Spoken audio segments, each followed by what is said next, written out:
महाराष्ट्राची संगीत परंपरा ही फार जुनी आहे. लहान मुलंही काही त्याला अपवाद नाही आहेत. असंच अतिशय सुंदर गायन करणारा सोलापूरच्या सांगोल्याचा एक मुलगा आज आपल्याकडे आलाय.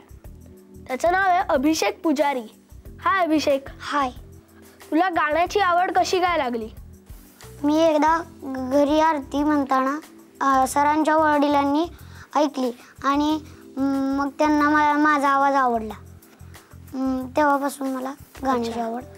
मग त्याला शिकवायला लागले? मला शिकवायला. अच्छा. आणि तू आता फक्त 6वीत आहेस आणि तुला खूप छान गाणं म्हणता येतं. तर तू किती राग येतात तुला? किती परीक्षा दिल्यास तू? मी प्रवेशिका पूर्ण इतक्या परीक्षा दिल्या. आणि राग किती येतात तुला? मला 14 राग येतात. अच्छा. आणि कुठले कुठले येतात? बागेश्री, भूप, यमन कल्याण, खमाज, काफी आणि आणखी बरेच देश. अच्छा.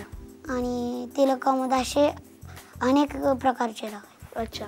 आणि मग तू किती वर्ष शिकतोस गाणं? मी पहिलीपासून सरांकडून अच्छा. म्हणजे तू जवळजवळ 6 वर्ष गाणं शिकतोस.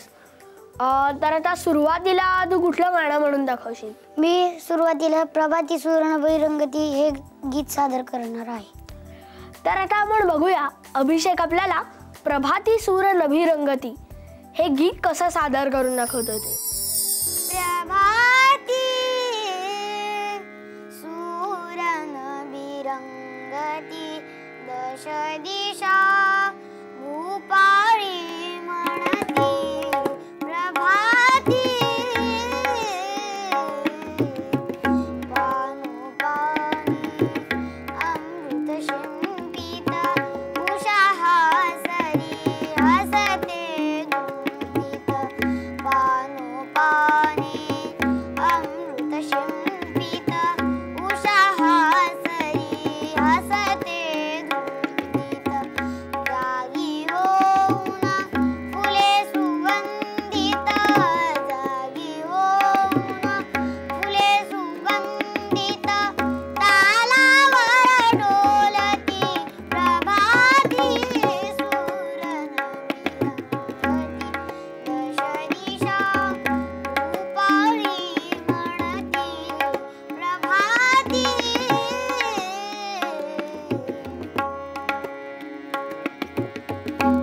ऋषीवलांची हाक ऐकून मोठ धावते शेतामधून. ऋषीवलांची हाक ऐकून मोठ धावते शेतामधून.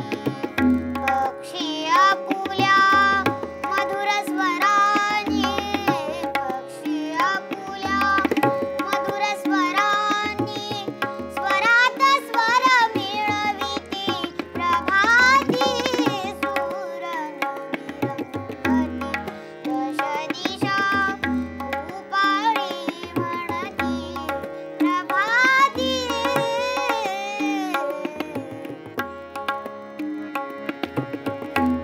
प्रसन्नवदनी सुहासिनी गुणी सडे शिंपिती मृदुल करारी.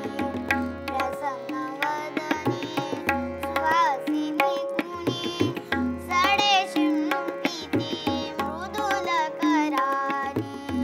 श्री विष्णूचे नाम स्मरूनी श्री विष्णूचे नाम स्मरूनी तारकुणी छेडिती प्रभाती सूर नभिरंगती दश दिशा भूपाळी म्हणती प्रभाती.